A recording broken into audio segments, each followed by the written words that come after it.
கிறிஸ்துவுக்குள் பிரியமானவர்களே, இந்த நாளிலும் கர்த்தருடைய சத்தம் என்ற தொலைக்காட்சி நிகழ்ச்சிக்கு உங்களை அன்புடன் வரவேற்கின்றோம். இந்த நாளிலும் வேதாகமத்தில் இருந்து ஒரு வசனத்தை பிரசங்கித்து உங்களுக்காக ஜெபிக்க விரும்புகிறோம்.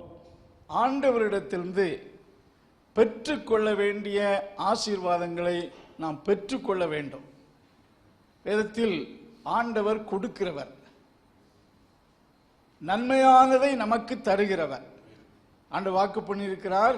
தாவீது ஆண்டவரை பற்றி சொல்லியிருக்கிறார், நன்மையானதையே நமக்கு தருவார். ஏன்னா he is good. நன்மையும் தீமையும் கலந்தல்ல, நன்மையானதையே என்று சொன்னா நன்மை மட்டும்தான் தருவார், தீமையானதை நமக்கு தரமாட்டார். சோ நன்மையை கொடுக்கிறவர், நன்மையை கொடுக்கிற தேவனிடத்தில் நாம் பெற்றுக்கொள்ள வேண்டும்.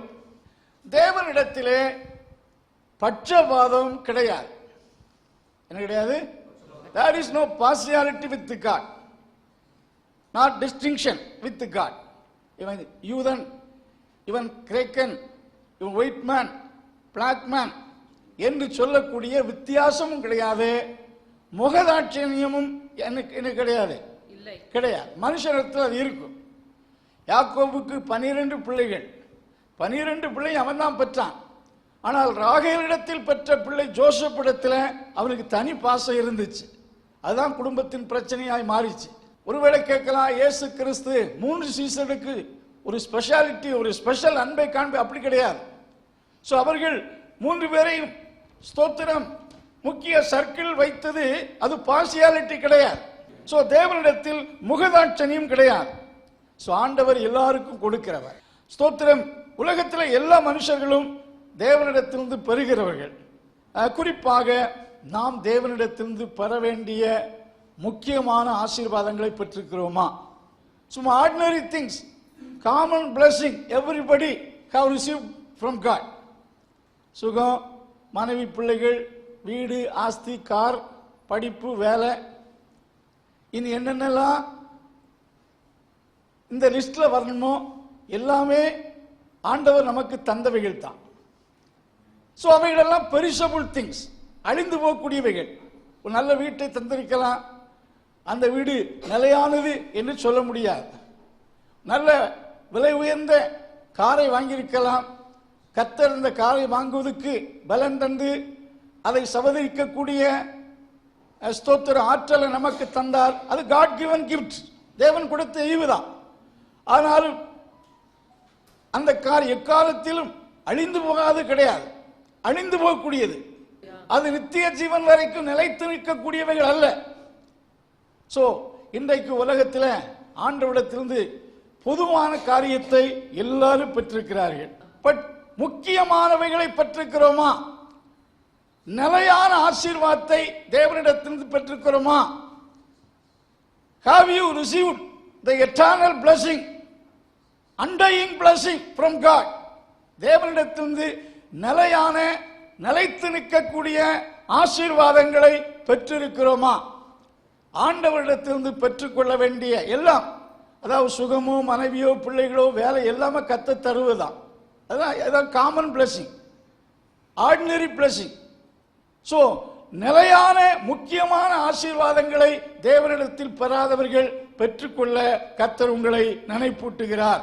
ஒரு 5 ஆசீர்வாதத்தை நாம் எல்லோரும் பெற்று அனுபவிக்க வேண்டிய ஆசீர்வாதங்கள் சிலவற்றை, ஒரு 5 ஆசீர்வாதத்தை சொல்லி ஜெபிக்க விரும்புகிறேன். அப்போஸ்தலர் நடபடிகளின் புஸ்தகம் 10ஆம் அதிகாரம் 43ஆம் வசனத்தை வாசியுங்கள். அவரை விசுவாசிக்கிறவன் எவனோ, அவரை விசுவாசிக்கிறவன் எவனோ அவன் அவருடைய நாமத்தினாலே பாவ மன்னிப்பை பெறுவான் என்று தீர்க்கதரிசிகள் எல்லாரும் அவரை குறித்தே சாட்சி கொடுக்கிறார்கள். Praise God.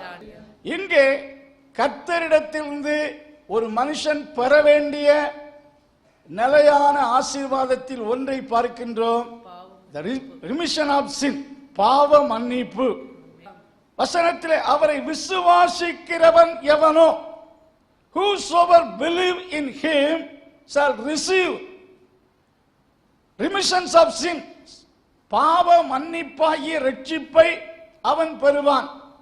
whosoever என்று சொன்னால் யாராயிருந்தாலும் சரி, படித்தவனாயிருந்தாலும் சரி, படியாதவராயிருந்தாலும் சரி, ஐஸ்வர்யவானாயிருந்தாலும் சரி, இந்திய பிரைம் மினிஸ்டரா இருந்தாலும் சரி, ஒரு ஆபீஸ்ல வேலை செய்கிற பியூனா இருந்தாலும் சரி, அவரை விசுவாசிக்கிறவன் எவனோ அவன் அவருடைய நாமத்தினாலே பாவ மன்னிப்பை பெறுவான். வசனம் சொல்லுகிறது, தீர்க்கதரிசிகள் எல்லோரும் இதை குறித்து, all the prophets have been testified this truth, இந்த உண்மையை, இந்த சத்தியத்தை தீர்க்கதரிசிகள் எல்லோரும் அறிவித்திருக்கிறார்கள் என்று இங்கே அப்போஸ்தலனாகிய பேதுரு எடுத்து கூறுவதை பார்க்கிறோம். பாவ மன்னிப்பை பெற்றிருக்கிறோமா? என் பாவம் மன்னிக்கப்பட்டிருக்கிறது என்ற நிச்சயம் தேவனிடத்திலிருந்து பெற்றிருக்கிறீர்களா? வேலையை தந்தாரு, பிள்ளையை தந்தாரு, காரை தந்து எல்லாம் வாங்கி அனுபவிக்கிறோம். அதெல்லாம் கர்த்தர் கொடுத்த ஈவுகள் தான். அது உலக பிரகாரமான ஆசீர்வாதங்கள். அது நமக்கு தேவை, தந்திருக்கிறான். ஆனா விலையேறப்பட்டதும் அழியாததும் நிலைத்து நிற்கக்கூடிய ஒன்று பாவ மன்னிப்பு. இந்த பாவ மன்னிப்பை பெறாதவர்கள் பெற்றுக்கொள்ள வேண்டும். பெற்றுக்கொள்வதற்கு அவரை விசுவாசிக்கிறவன், Jesus only is the giver of it. வேற எந்த மனுஷனும் இதை கொடுக்க முடியாது. any other person nor any other god can give it to anybody. மற்ற எந்த தெய்வ அவதார புருஷர்களும் எந்த மனிதனும் இதை கொடுக்க முடியாது. இயேசு ஒருவர்தான் இதை கொடுக்கிறவர். பாவ மன்னிப்பை கொடுக்கக்கூடிய லைசன்ஸ், பவர் இயேசுவிடத்தில் மட்டும்தான் உண்டு. அதைத்தான் அப்போஸ்தலர் சொன்னார்கள், வானத்தின் கீழே பூமியின் மேலே கர்த்தராய் இயேசு கிறிஸ்துவின் நாமமே அல்லாமல் மனிதர்கள் ரட்சிக்கப்படுவதற்கு வேறொரு நாமம் கட்டளையிடப்படவில்லை என்று தெளிவாக சொன்னார்கள். இயேசுவுக்கு மட்டும்தான் அந்த அதிகாரம் இருக்கிறது. நீங்கள் மத்தேயு சுவிசேஷம் 9ஆம் அதிகாரத்திலே ஒரு திமிர்வாதக்காரனை இயேசுவிடத்தில் கொண்டு வருகிறார்கள். இயேசு அவனை பார்த்து, மகனே, உன் பாவம் மன்னிக்கப்பட்டது, எழுந்து நட, உன் படுக்கை எடுத்துக்கொண்டு நட என்று சொல்லுகிறார். அங்கே நின்ற ஆசாரியர்கள், பாவத்தை மன்னிக்க இவர் யார்? ஆண்டவர் ஒருவர்தானே பாவத்தை மன்னிக்க முடியும். யோசேப்பின் குமாரனாக இருந்து கொண்டு பாவத்தை மன்னிக்கிறேன் என்று சொல்லுகிறாரே என்று அவர்கள் ஒரு கேள்வி குறியோடு இருதயத்தில் ஒரு வினா, அந்த வினாவை எழுப்பிக் கொண்டிருந்த போது இயேசு அவர்களை பார்த்து சொல்லுகிறார், மனுஷகுமாரனாகி எனக்கு பூமியிலே பாவத்தை மன்னிக்க அதிகாரம் உண்டு என்பதை நீங்கள் அறிய வேண்டும். Jesus said unto them that you shall know that I have power. That power, அந்த அதிகாரம் எனக்கு உண்டு என்பதை நீங்க என்ன செய்யணும்? அறிய வேண்டும் என்று சொல்லி அவர்களுக்கு முன்பாக அவனை பார்த்து சொல்லுகிறார், எழும்பி போ, get up and walk, எழுந்து நட என்று குறிப்பிடுகிறார். இயேசுவிடத்திலே அந்த அதிகாரத்தை பயன்படுத்தி தம்மிடத்தில் வந்த அநேக வியாதியஸ்தர்களை பார்த்து இயேசு சொன்னார், உன் பாவம் மன்னிக்கப்பட்டது என்று சொன்னார். லூக்கா சுவிசேஷம் 7ஆம் அதிகாரத்திலே ஒரு பெண்மணி, அவள் பாவியாகிய ஸ்திரீ, ஊரார் உற்றாரால் நிராகரிக்கப்பட்டவள், நிந்திக்கப்பட்டவள். அவள் இயேசுவிடத்தில் வந்தபோது அவளுடைய பாதத்தை கண்ணீரினால் என்ன செய்தாலாம்? என்ன செய்தால்? She washed her feet with her tears. நமக்கு ஒரு சொட்டு கண்ணீர் வர வேண்டும் என்றால் சில மரண வீட்டில் கொஞ்ச நேரம் கண்ணீர் வடிப்பார்கள். ஆனாலும் ஒருவருடைய பாதத்தை கழுவக்கூடிய அளவுக்கு இங்க வந்திருக்கிற யாருக்காயில் என்றைக்காவது கண்ணீர் வந்திருக்கிறதா? வெங்காயம் வெட்டும் போது வரலாம். சோ இவள் ரொம்ப, she was a broken woman, broken hearted woman. ஏனென்றால் அவளை குறித்து எல்லோரும் சொன்னாங்க, ஊருக்குள்ள போனா பாவியாகி பெண் வருடா, இவளை சந்தித்தாலே தீட்டு என்று எதிர் விலகிச் செல்வார்கள். உற்றார் உறவினர் குடும்பத்தார் எல்லாராலும் கைவிடப்பட்டவள், அவளுக்கு ஒரு முத்திரை குத்தப்பட்டிருக்கிற பாவியாகிய ஸ்திரீ. அப்படி உடைந்த இதயத்தோடு இயேசுவிடத்தில் வந்தாள். இயேசு அவளை பார்த்து சொன்ன வார்த்தை என்ன? உன் பாவம் மன்னிக்கப்பட்டது, உன் விசுவாசம் உன்னை ரட்சித்தது, கோ இன் பீஸ், சமாதானத்தோடே போ. அருமையான கர்த்தருடைய பிள்ளைகளே, இப்படி ஆண்டவர் அநேகருடைய பாவத்தை மன்னித்தார். அவருக்கு மட்டும்தான் பாவத்தை மன்னிக்க அதிகாரம் உண்டு. யாருடைய பாவத்தை மன்னிக்கிறார்? அவரை விசுவாசிக்கிறவன் எவனோ, whosoever believe in him, his sin will be forgiven by God. அவரை விசுவாசிக்கிறவன், அவனை அறிந்தவன் அல்ல. இயேசுவை எல்லாருக்கும் தெரியும், அரசியல்வாதிகளுக்கு தெரியும், முழு இந்தியர்களுக்கு 135 கோடி இந்தியர்களுக்கு இயேசு யார் என்று தெரியும். சாத்தானுக்கு எல்லாரை விட இயேசுவை தெரியும். இயேசுவை தெரிந்த எல்லாருக்கும், அறிந்த எல்லாருக்கும் அல்ல. யார் யார் இண்டிவிஜுவலாக அவரை விசுவாசிக்கிறார்களோ அவர்களுடைய பாவத்தை இயேசு மன்னிக்கிறார். அருமையான கர்த்தருடைய பிள்ளைகளே, இந்த அதிகாரத்தை தேவன் பரலோகம் பூமியில எந்த மனுஷனுக்குமே கொடுக்கல. மோசேயை எகிப்துக்கு அனுப்பும் போது ஒரு கோலை கொடுத்து, இந்த கோலினால் அற்புதங்களை செய் என்று ஆண்டவர் மோசேக்கு கோலை கொடுத்து அனுப்பினார். அந்த கோலினாலே மோசே அநேக அற்புதங்களை செய்தார். Moses was a great man, anointed person, but he had not this power. இந்த அதிகாரத்தை, the power to forgive, இந்த அதிகாரத்தை மோசேயின் கையில் என்ன செய்யல, கொடுக்கல. சீசர்களுக்கு வியாதிகளை சுகமாக்க அதிகாரம் கொடுத்தார், பேய்களை துரத்த அதிகாரம் கொடுத்தார். ஆனால் ஒரு மனுஷனுடைய பாவத்தை மன்னித்து பரலோகத்துக்கு அனுப்பக்கூடிய அதிகாரத்தை ஆண்டவர் அப்போஸ்தலருக்கு என்ன செய்யல, கொடுக்கவில்லை. நீங்க ஒரு இடத்துல மோசே குறித்து பார்த்தீங்கன்னா, ஜனங்கள் பாவம் செய்து விட்டாங்க. அப்பொழுது மோசே ஜனங்களுடைய பாவத்தை மன்னிக்கிறதுக்கு கடவுளை கெஞ்சுகிறான். ஒரு வசனம் வாசிங்க, யாத்திராகமம் 32:32. ஆயிலும் தேவரீர் அவர்கள் பாவத்தை மன்னித்தருள்வீரானால். பாருங்கள், மோசஸ் யார்? he was a great man, he was a representative of God. ஆண்டவருடைய பிரதிநிதி. ஆண்டவர் முகமுகமாய் பேசினார். மோசே போல அற்புதம் செய்தவர்கள் யாரும் கிடையாது. ஆனா அந்த மோசே இஸ்ரவேல் மக்கள் பாவம் செய்த போது, ஏனென்றால் அவர்கள் கன்றுக்குட்டியை உண்டாக்கி விட்டார்கள், அது ஒரு பெரிய சாபம் உண்டாயிற்று. அப்பொழுது மோசே ஆண்டவர் சொல்ற, ஆண்டவரே ஜனங்களுடைய பாவத்தை மன்னிப்பீரா, வாசிங்க, மன்னித்தருள்வீரானால் மன்னித்தருளும், இல்லாவிட்டால் நீர் எழுதின உம்முடைய புஸ்தகத்தில் இருந்து. இது எவ்வளவு ஆண்டவரே, நீ மன்னிக்காவிட்டால் என் பேர ஜீவ புஸ்தகம் கிறுக்கி போடும். அங்கே மோசஸ் ஸ்தோத்திரம் இன்டர்சீஸ்ட் அல்லது அந்த இடத்துல begged God to forgive the sin of the people. ஜனங்களுடைய பாவத்தை மன்னிக்க கர்த்தரிடத்தில் மன்றாடுகிறான். ஆண்டவரே மன்னித்தருளும் என்று தேவனை நோக்கி அவன் பரிந்து பேசுகிறான். ஒரு முறை அவனுடைய சகோதரி மீரியாம் அவனுடைய திருமண விஷயமாக அவனுக்கு விரோதமாய் பேசினாள். ஒரு பெரிய ஆண்டவர் மோசேக்கு விரோதமாய் பேசினதுனால அவருடைய சகோதரி கூறி தண்டனை கொடுத்தார். அப்பொழுது கூட ஆண்டவரிடத்தில் தன் சொந்த சகோதரியை மன்னித்து குணமாக்கும் என்று என்ன செய்யறான்? அந்த அதிகாரம் கொடுத்திருந்தால் ஜனங்களை அவனே மன்னிச்சிருக்கலாம், தன் சகோதரியை அவனே மன்னித்திருக்கலாம். ஆண்டவர் கொடுக்கல.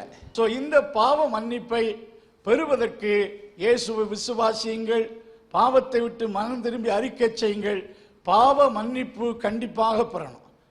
அது மன்னித்திருப்பார் என்ற சந்தேகம் இல்லை, அதில் ஒரு அஷூரன்ஸ் இருக்கணும். உங்க பாவம் மன்னிக்கப்பட்டதா பிரதர், என்றைக்கு மன்னித்திருக்கலாம், ஆண்டவரிடத்தில் பாவ மன்னிப்பை பெறுங்க. கண்டிப்பா அதை பெற்றுக்கொள்ள வேண்டும். அதுதான் நம்முடைய ஆசீர்வாதத்தில், நிலையான ஆசீர்வாதத்தில் அது ஒன்று. இரண்டாவது ஒரு வசனத்தை இயேசு குறிப்பிடுகிறார். யோவான் சுவிசேஷம் 20ஆம் அதிகாரம் 22ஆம் வசனம் வாசிங்க. அவர்கள் மேல் ஊதி பரிசுத்த ஆவியை பெற்றுக்கொள்ளுங்கள். ஆண்டவராய் இயேசு கிறிஸ்து அவர்கள் மேல் ஊதி என்று சொன்னா, ஊதினது பரிசுத்த ஆவி அல்ல. Jesus breathed in them and said unto them, receive the Holy Ghost. பரிசுத்த ஆவியை பெற்றுக்கொள்ளுங்கள் என்று ஊதி சொன்னார் என்றால், breathed means blew with force. அதாவது he spoke forcefully. He emphasized them to receive the Holy Spirit. ஊதி என்று சொல்லும்போது அந்த வார்த்தையை பலமாக சத்தமாக சொன்னார் என்றுதான் அர்த்தம். அவர்களுக்குள்ள பிரீத் என்று அப்பொழுது ஆவியை ஊற்றவில்லை. பரிசுத்தாவி அந்த ஊதின போது அவர்கள் மேல் வந்து இறங்கவில்லை. அப்படி என்றால் ரிசீவ் என்ற வார்த்தையை சொல்லி இருக்க மாட்டார். Jesus breathed in them and said unto them, receive the Holy Spirit. பரிசுத்தாவி என்ன செய்யுங்க? பெற்றுக்கொள்ளுங்கள். He emphasized them. He spoke forcefully with them, receive the Holy Spirit. அதான் அந்த வார்த்தையினுடைய அர்த்தம். ஆகையால் தான் இயேசு கிறிஸ்துவின் அந்த வார்த்தை பலமாய் இடிமுழக்கத்தை போல receive the Holy Spirit என்ற வார்த்தை அவர்கள் உள்ளத்துக்குள்ள ஒரு பெரிய அவேர்னஸை உண்டாக்கிற்று. தாங்கள் கண்டிப்பாக பரிசுத்தாவியை பெற்றுக்கொள்ள வேண்டும் என்ற ஒரு எண்ணத்தை அவர்களுக்குள்ள ஏற்படுத்தினபடியால் தான் அவர்கள் பரிசுத்தாவியை பெற்றுக்கொள்ள ஒரு நாள் அல்ல, 2 நாள் அல்ல, 10 days they were waiting, they were praying in the same place for the one purpose, with one purpose, in order to get the Holy Spirit. நாம பரிசுத்தாவியை பெற்றுக்கொள்ள ஏதாவது முயற்சி எடுக்கிறோமா, ஜெபிக்கிறோமா, காத்திருக்கிறோமா? பரிசுத்தாவி கண்டிப்பாக பெறணும். ஆண்டவர் பரிசுத்த ஆவியை கொடுக்கிறார் என்றால் அதை பெற்றுக்கொள்ள நாம அவருடைய பாதத்தில் காத்திருக்கிறோமா, கேட்கிறோமா? பரிசுத்த ஆவியை பெறாத அருமையான கர்த்தருடைய பிள்ளைகள் யாராயிலும் இருப்பீர்கள் என்றால் பரிசுத்த ஆவியை கண்டிப்பாக பெற்றுக்கொள்ளுங்கள். பரிசுத்த ஆவி எல்லோருக்கும் தேவை. பரிசுத்த ஆவி இல்லாமல் நீங்கள் பரிசுத்தமாக்கப்பட முடியாது. பரிசுத்த ஆவியின் அபிஷேகம் தான் நீங்கள் உண்மையான தேவனுடைய பிள்ளைகளாய் இருக்கிறீர்கள் என்பதற்கு அதுதான் அடையாளம். ஆகையால் தான் பால் எபேசு பட்டணத்துக்கு சென்ற போது எபேசு சபை மக்களை பார்த்து கேட்கிறார், நீங்கள் விசுவாசிகள் ஆன போது பரிசுத்த ஆவியை பெற்றுக்கொண்டீர்களா? Have you received the Holy Spirit when you believe, when you become the believer of Jesus? இயேசுவின் விசுவாசிகளான போது பரிசுத்த ஆவியை பெற்றுக்கொண்டீர்களா? பரிசுத்தாவின் அபிஷேகம் எல்லோருக்கும் வாக்கு பண்ணப்பட்டிருக்கிறது.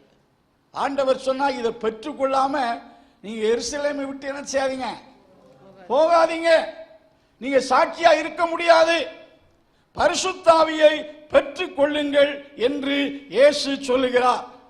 பரிசுத்தாவி பெறாத அன்பான பிள்ளைகளே, வாலிபர்களே, பரிசுத்தாவியை பெற நீங்கள் ஜெபம் பண்ணுங்கள். அந்த இயேசு கிறிஸ்து அந்த சொல்ல போர்ஸா சொன்ன வார்த்தை, Jesus word made a great awareness within the disciple. So they waited 10 days, day and night, காத்திருந்தாங்க. Pentecost நாளிலே அவர்கள் ஒருவராயிலும் பரிசுத்தாவினால் நிரப்பப்படாமல் இல்லை. வேதத்தில் வாசிக்கிறோம், 120க்கு மேற்பட்ட மக்கள் கூடியிருந்த போது எல்லாரும் பரிசுத்தாவியினாலும் தேவனுடைய வல்லமையினாலும் என்ன செய்யப்பட்டாங்க? நிரப்பப்பட்டார்கள். அல்லேலூயா. பரிசுத்தாவின் அபிஷேகம் தான். The anointing of the Holy Spirit is the proof that we are God's children, that we shall be taken at the rapture. கர்த்தருடைய வருகையில் எடுத்துக்கொள்ளப்படுவோம் என்பதற்கு அதுதான் ஒரு ஆதாரமாக இருக்கிறது. பரிசுத்தாவியை பெறாதவர்கள் பெற்றுக்கொள்ளுங்கள். 2 கொரிந்தியர் 1:22 வாசிங்க. அவர் நம்மை முத்திரித்து நம்முடைய இருதயங்களில் ஆவி என்னும் அச்சாரத்தையும் கொடுத்திருக்கிறார். அவர் நம்மை ஆவியினால் முத்திரித்து ஆவி என்னும் அச்சாரத்தை, முத்திரை, பரிசுத்தாவி, நாம தேவனுடைய பிள்ளைகளாய் இருக்கிறோம் என்பதுக்கு அதான் முத்திரை. அதுதான் அட்வான்ஸ் என்று சொன்னா கர்த்தருடைய வருகையிலே மீட்கப்படுவோம் என்பதுக்கு அது ஒரு டோக்கன். மீட்கப்படும் நாளுக்கென்று பெற்ற பரிசுத்த ஆவி. இதுக்காக கேட்கணும், என்ன ஆர்வத்தோடு கேட்கணும். நான் ரட்சிக்கப்பட்ட ஆரம்பத்தில் பரிசுத்தாவி உண்டு என்று எனக்கு தெரியாது. ஆனால் நல்ல ஆர்வமாய் போய் ஜெபம் பண்ணுவேன். மாலை நேரத்தில் ஸ்கூல்லேருந்து வந்தபோது 9ஆம் வகுப்பு படிக்கும்போது ரட்சிக்கப்பட்டேன்.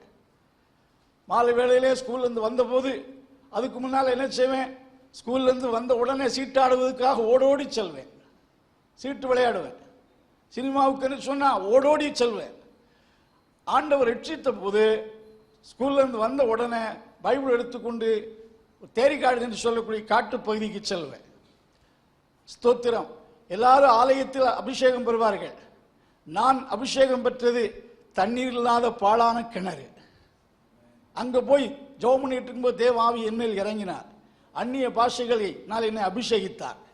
பின்பு ஒவ்வொரு மாலை, ஏன்னா அது ஒரு பெரிய ஒரு ஜாய்ஃபுல் அனுபவம், அற்புதமான சந்தோஷமான அனுபவம் ஆகினால ஒவ்வொரு நாளும் மாலையில் செல்வேன்.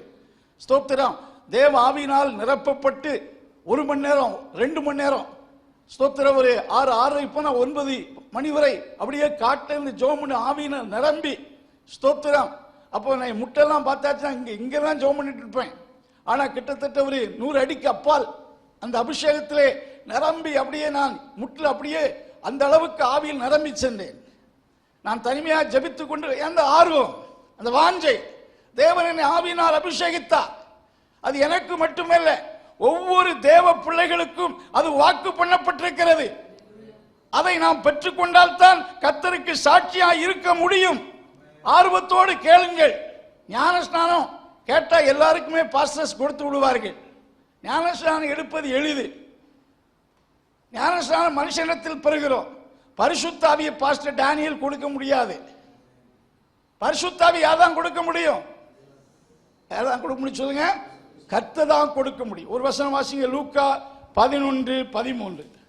உள்ளவர்களாகிய நீங்கள் உங்கள் பிள்ளைகளுக்கு நல்ல ஈவுகளை கொடுக்க அறிந்திருக்கும் போது பரமபிதாவானவர் தம்மிடத்தில் வேண்டிக் கொள்ளுகிறவர்களுக்கு பரிசுத்த ஆவியை, தம்மிடத்தில் வேண்டிக் கொண்டவர்களுக்கு வேண்டிக் கொள்ளுகிறவர்களுக்கு பரிசுத்த ஆவியை கொடுப்பது அதிக நிச்சயம் அல்லவா? அதிக நிச்சயம் அல்லவா? 3வது ஒரு வசனத்தை வாசியுங்கள். ரோமருக்கு நிருபம் 5ஆம் அதிகாரம் 17 வாசிங்க. மரணம் ஆண்டு கொண்டிருக்க கிருபையின் பரிபூரணத்தையும், கிருபையின் பரிபூரணத்தை பெறுகிறவர்கள், those who receive the abundance of grace from God.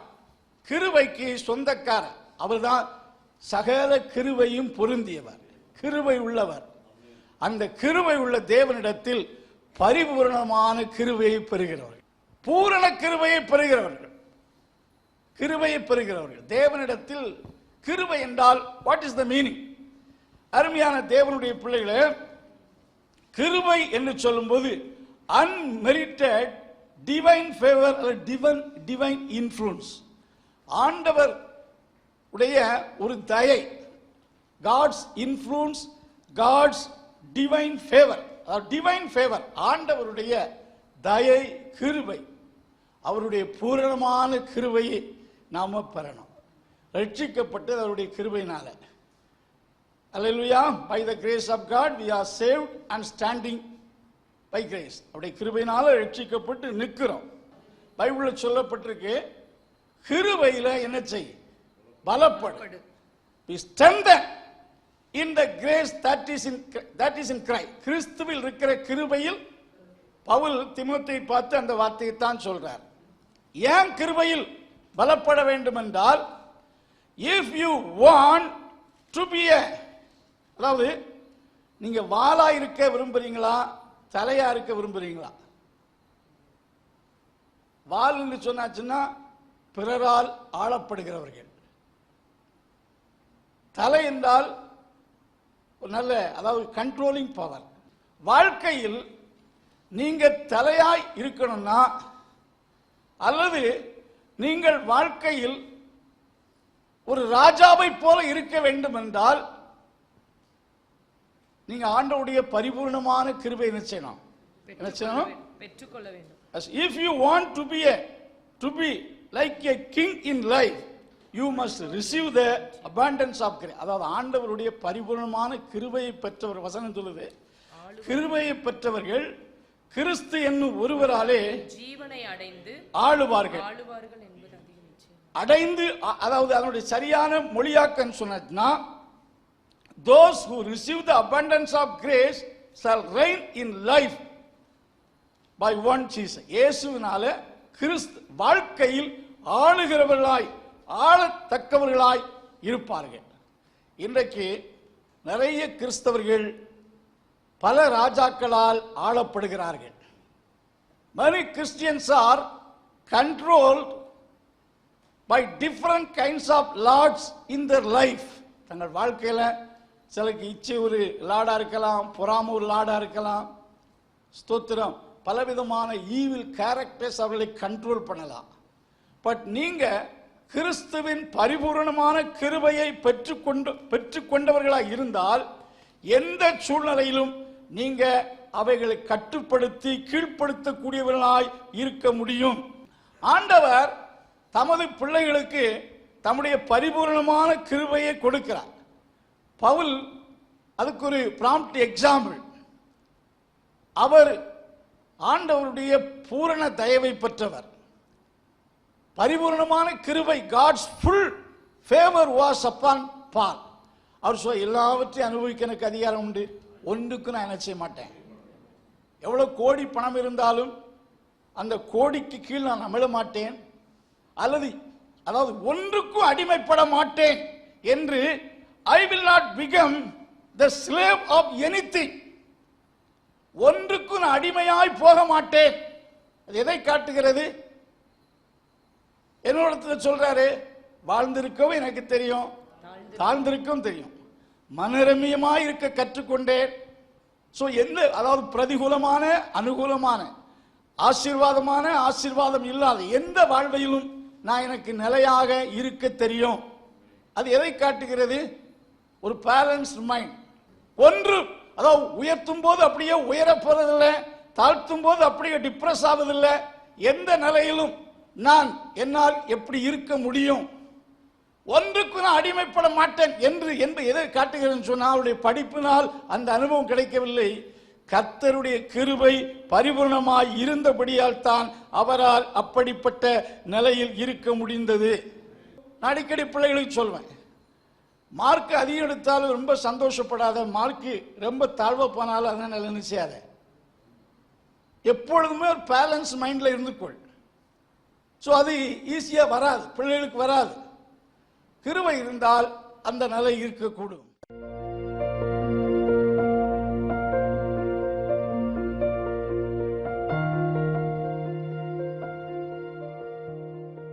அன்பின் தகப்பனே, வசனத்தை கேட்ட ஒவ்வொருவருக்கும் சொல்லப்பட்ட இந்த ஆசீர்வாதங்களை கர்த்தர் தாரும். இயேசுவிடத்திலிருந்து பெறக்கூடிய இந்த ஸ்பெஷல் ஆசீர்வாதத்தை ஒவ்வொருவரும் பெற்று வாழ்க்கையில் ஆசீர்வாதமாக இருக்க கர்த்தர் உதவி செய்யும். இயேசு நாமத்தில் நல்ல பிதாவே.